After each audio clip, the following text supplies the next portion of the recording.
Two, 1, 2. Hello, hello. Good morning, everybody. Once again, New Beginnings Community Center presents to you one more financial workshop trying to help you during this time of pandemic and just in general trying to get you to the point where you can be the most successful you that you can be. Today we have Melissa Alegria, who is a financial expert. She will be teaching you and teaching us how to build a blueprint of financial success. Don't miss it. Take care. Awesome. Oh my gosh, you're so kind calling me a financial expert. Far from that. Far from that, but I think throughout the years and learning of finances and personal finance, I've learned quite a bit. And it wasn't from school. I'm just going to be honest with you. So today, as Joel mentioned, I'm going to be talking about building a blueprint for financial success. I think it's a topic that is super important to know and understand, and I think it addresses there's two problems today. It's the financial illiteracy that we see in today's age, and then we also see the mindset as it relates to money and finance. I mean, we can be honest, when you mention finance to somebody, it's kind of like you're touching a cut or a wound, because not a lot of people want to talk about their finances. And I know that for me, it was uncomfortable for many years. So just a little brief background of where I come from. My background is a chef. I love cooking. I'm passionate about many different things. I'm passionate about physical, mental wellness, nutritional wellness, and then I just came across this financial wellness. It was not something that I was taught growing up. What I saw was what was modeled by my family and you know, family members and other friends that I saw. So now I'm very passionate about financial wellness. I'm not a super expert, right? But I would hope that today what I'm going to show you can help put some things into place. And as Joel mentioned, the title today is Building a Blueprint for Financial Success. I'm going to show you what you need to put in place. It doesn't matter where you are financially. It doesn't matter what your level of financial success is. So long as you have an income, something that's coming into your household, I think that anybody can achieve a level of financial independence. My question to you is, and I want you guys to engage, I want you to type in, what does financial independence mean to you?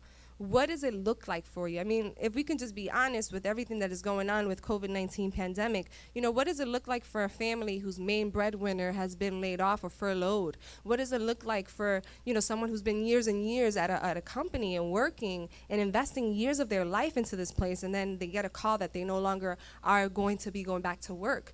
You know, what does it look like for a new family, a parent, you know, a mom, a first-time mom or a first-time dad who has a child?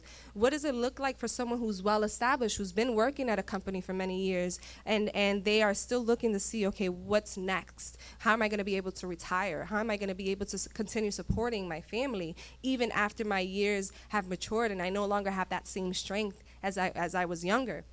What does it look like for the single person? What does it look like for someone who doesn't have family or friends to depend on, and it's solely their work and their labor?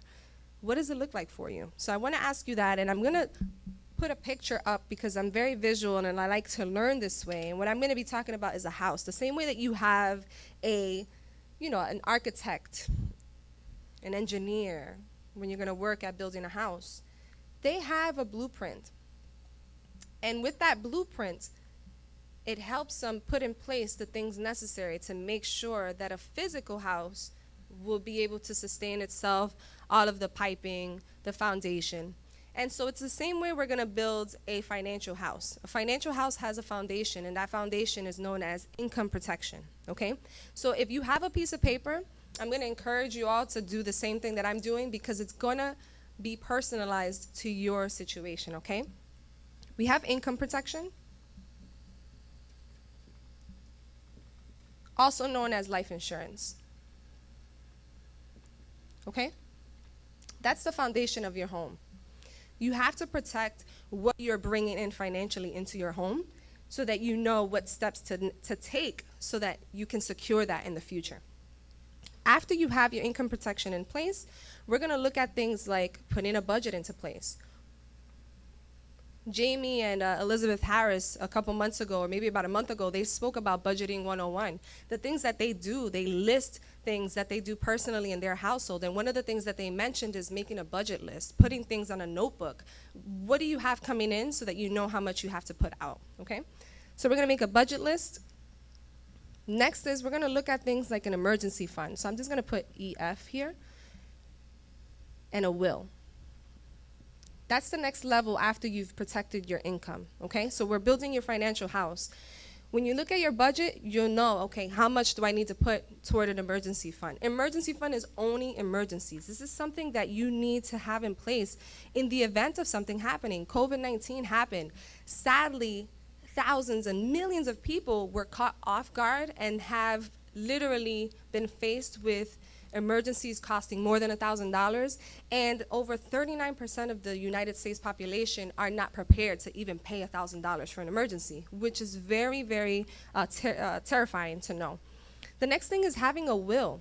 When you have an emergency fund, I want to touch on something. Experts say that you should have 3 to 6 months of those expenses put away. So that's your income times 3 through 6, okay? Once you have that, you now have a will. You want to protect those assets that you have. You want to protect the things that you own in the event that something were to happen to you.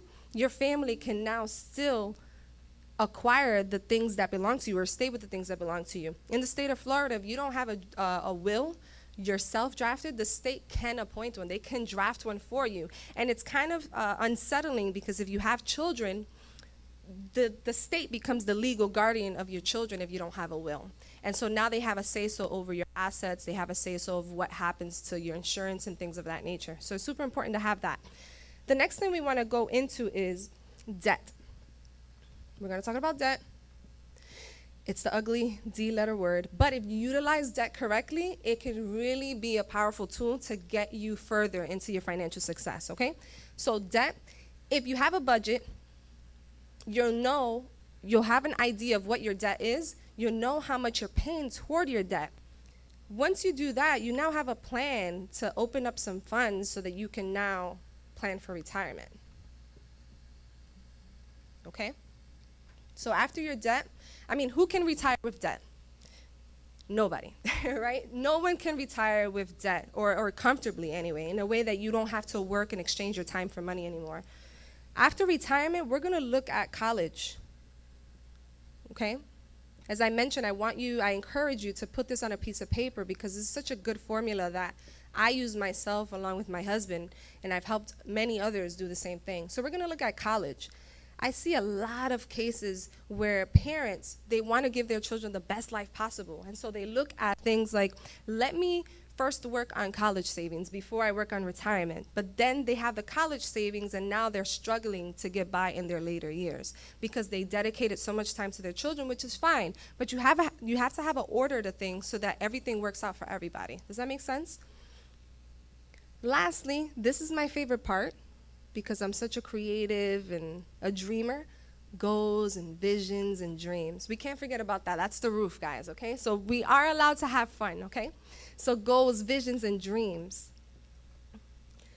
A lot of cases, what I see is this is flipped. So everyone's going on the vacations, they're buying the cars, they are planning all of these different things. And my question to you is this.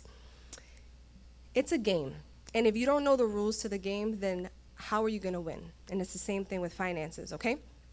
So the next thing I want to talk about is us. We have so many different things going out of us. We have mortgages, rent, we have insurance, we have credit cards to pay, we have 401k plans. Everything is us, and it's like arrows. If you can visualize arrows just coming out. The credit card company is not going to call and say, hey, Melissa, I know things are hard right now. I know COVID is going on. Don't worry about paying us for the rest of the year. Just go ahead and take care of the rest of your bills. That's not going to happen, okay? So this is you. You're here, but you have all these expenses coming out of you. And if you don't have a plan, a structure that's going to organize all of these things, then you're destined for financial failure, okay? As I mentioned, we're going to talk about the financial illiteracy that we see now. In a day and age where I didn't learn about finances growing up in high school. I didn't learn about how my money works. I was told money doesn't grow on trees. So I thought, okay, money doesn't grow on trees, so I got to work really hard. But what about investing? What about saving and having long-term savings? What about having accounts that work in your favor? Next slide. I want to talk about also the importance of knowing what you can and cannot control, okay? There are intangibles and tangibles that you cannot control. You can't control the fact that, or not the fact, but maybe that Social Security might not be available when you finally retire. You can't control that inflation happens every year. You cannot control your employer. You cannot control what, what the rates are going to be. I want to let you know that there are some things that you can control. You can control your taxes. How are your taxes? How much taxes are you paying? Yes, you can. You can look at withholdings. You can see what they're taking out. There's many things that you can do there, okay? But I also want to say you can control your sources of income. You know, we have a lot of people who have been working years and years at a company and have done nothing else, and it's evident. They have done nothing else. They've invested so much time into companies and jobs, and now years later, they get a news that they're not going to be with that company anymore.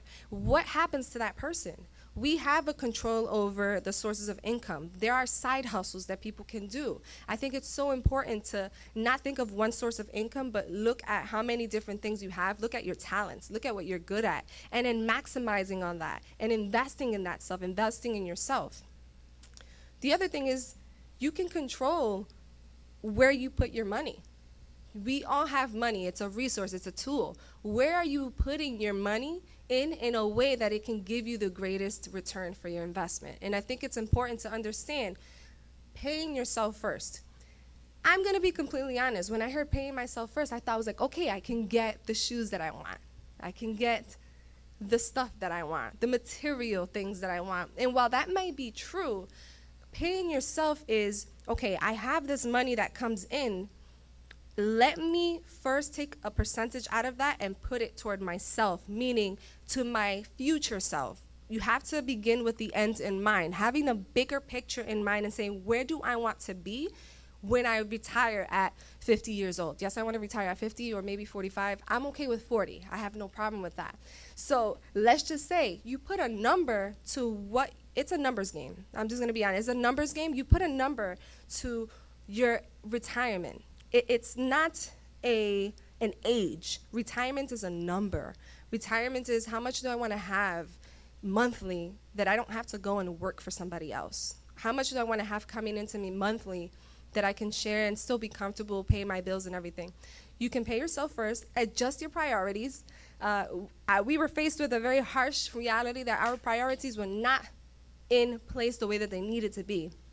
We were thinking of material gains over having lasting generational wealth for our family. Now, after coming across this tool years ago, we were like, it was just a game changer for my husband and I. Now we're like, okay, we're on track. Okay, we got to pay a little bit more because the cost of waiting in the years is really high compared to somebody who starts in their early 20s, compared to somebody now who would be, 40s or 50 in the Gen X generation. We're looking at a lot of Gen X population that they're nowhere near to be able to retire.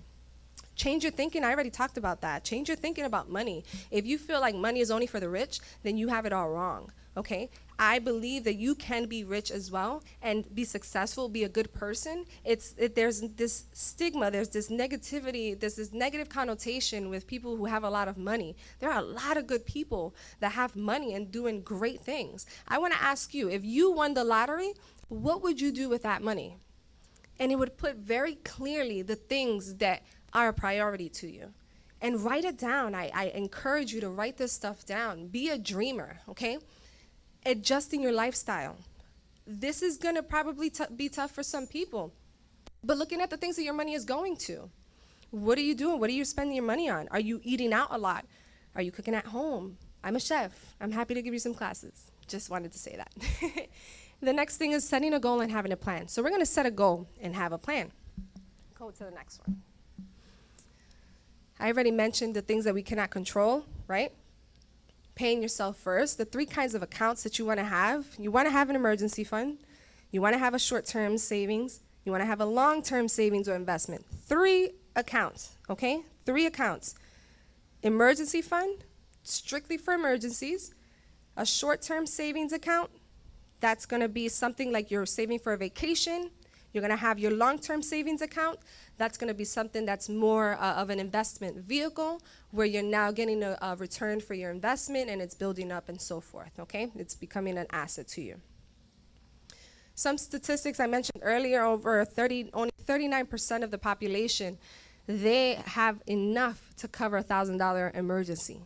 That's wild. To me, in one of the most prosperous countries in the world, to be this broke is ridiculous. And pardon my transparency, but I think enough is enough already. And I think that the financial literacy at this point is not ignorance. I think it's choice. So we have to choose to want to do something different, guys. We have to want to be well. You know, in the land of opportunity that we live in, there's so many things at our disposal that we can utilize and just be successful. Anybody agree with me? Can you please put a comment, say, amen, I believe it, I agree with it, right? Next thing is 63% of those who earn under $30,000 per year, so $30,000 salary, are troubled by money. They're troubled by money. They're like, I don't know. We don't go to sleep thinking at night, I want to drink Pepsi or Coca-Cola the next morning with my dinner. We go to sleep thinking about, how am I going to pay my cable bill? How am I going to pay my rent? Is my car going to be taken away? These are realistic questions that we need to address. And then 53% of the people in the population of the United States who make $80,000 or more have that same worry. So it changes, but I think it's a priority thing. Next slide. We're going to be talking about debt. This is the ugly word, but it really could work for your favor, so follow me here, okay? Knowing the different kinds of debt is super important. We have revolving debt. That includes anything that changes. It's not a fixed payment that you're making toward a credit card. For example, credit card is an example of revolving debt. Then you have a fixed debt, something that doesn't change. It doesn't have a variable. You're paying the same amount every month, right? And then I want to go into something called a debt stacking concept, okay? Credit cards, I recently learned, again, I'm not super expert. Thank you, Joel, for that awesome introduction. That was very nice. But learning how to utilize a credit card for me was like, great, I have a credit card. I can buy the stuff that I want that I really don't want to spend cash on. No. Your credit card is a tool to help you achieve future buying power in a way that you don't need a plastic, so to say. Now you can pay cash, right?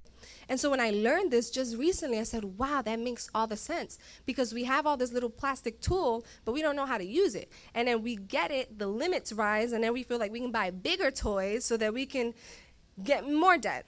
And so the idea is, when you have a credit line that's open, creditors make more money based off of the period of time that you have that credit line open. And so what ends up happening is the limits raise, the minimums go down, and you're like, wait, but my minimums are so low, so I can afford this. But what happens is interest keeps piling on. Interest keeps on piling and piling and piling, and now you're paying very minimum, and then you have over thousands and thousands of dollars that you got to pay in interest. So I'm going to show you a super simple way to pay down debt. A lot of my clients that I am so grateful to have put a plan together that can help them pay their mortgages 8, 10, 12 years sooner, with just understanding the concept of how to pay your debt, okay? The idea is you have a lot of debt, but we're gonna call this method the debt stacking method, okay? There are a lot of other financial experts that you can find that call it something different, but we call it debt stacking. The idea is you have multiple debt. I mean, you have a family who just bought a house. You know, my husband and I have been in a house search for some times, and we know that we're going to come across some expenses. We know we're going to have to furnish this place. We're going to have to look for appliances, you know, because now the appliances we have are maybe outdated. I don't know, maybe we can make adjustments, right? I spoke about making adjustments. The reality is, a family who's coming into a new home, they have a credit card to pay, let's put rooms to go, or IKEA. IKEA is a very popular place. You want to buy a desk or a chair for your home office.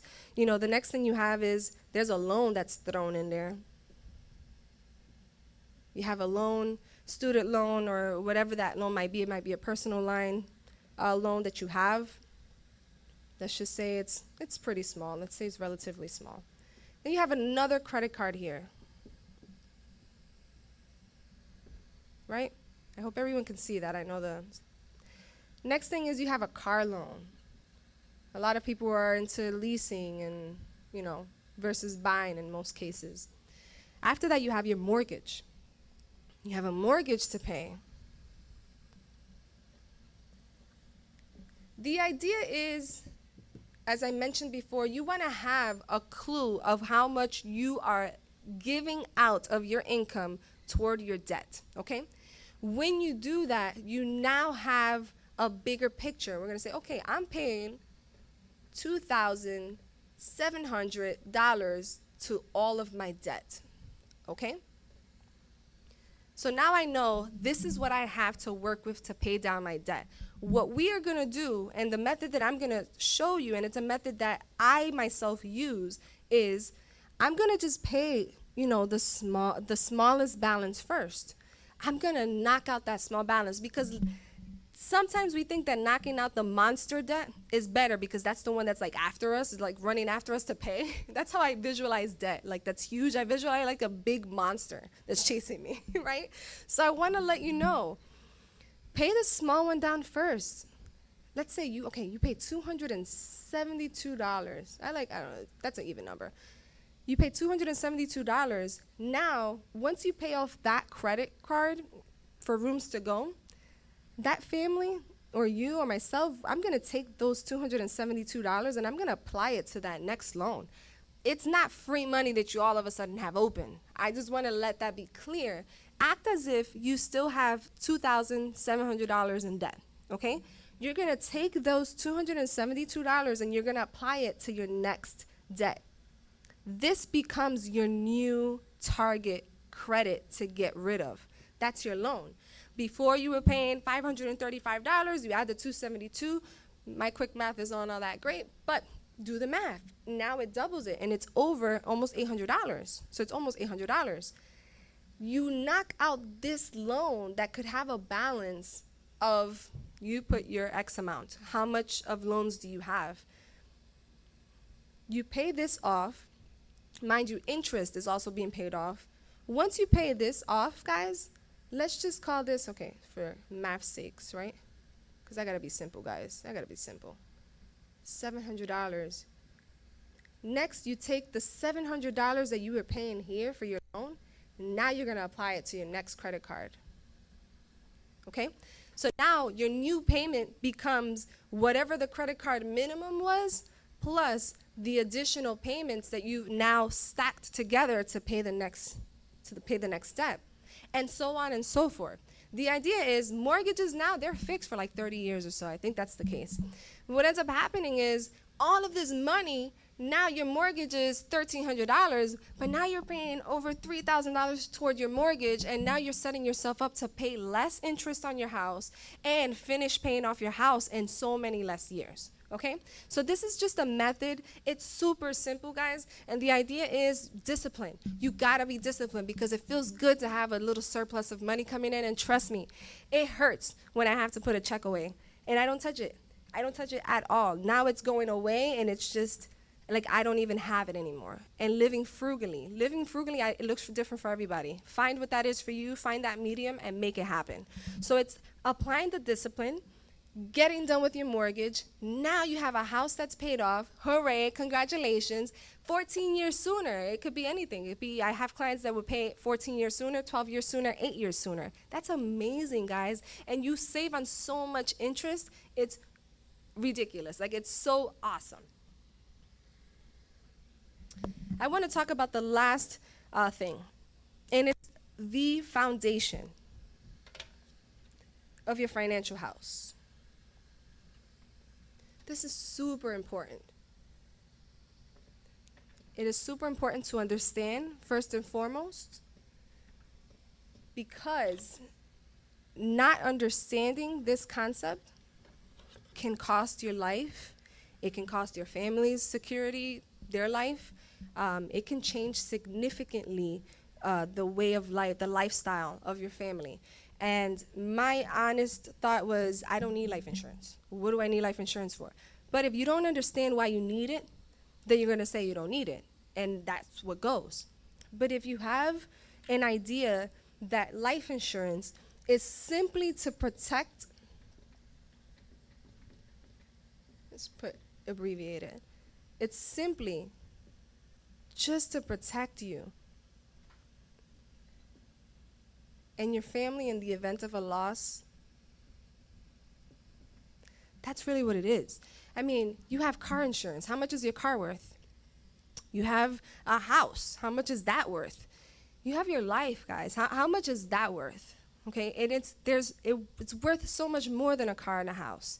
Your life is so important. Your life, you have the ability to impact an entire generation with the things that you do and the things that you sow.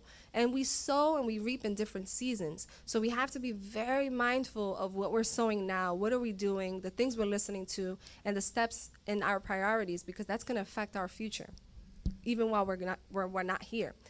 So life insurance, something happens to this person, to the main breadwinner, he's gone. Now you're left with the mother and the child.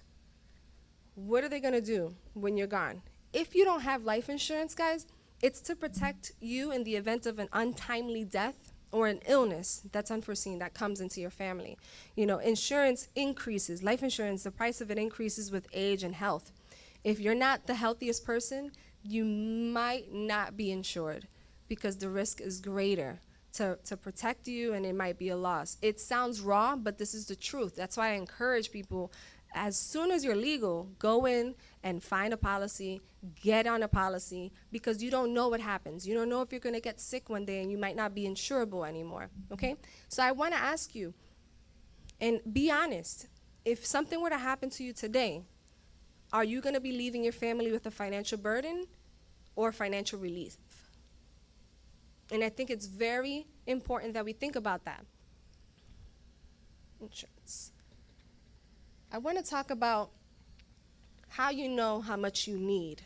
And I just want to put it out there. Gofundme is not insurance, okay?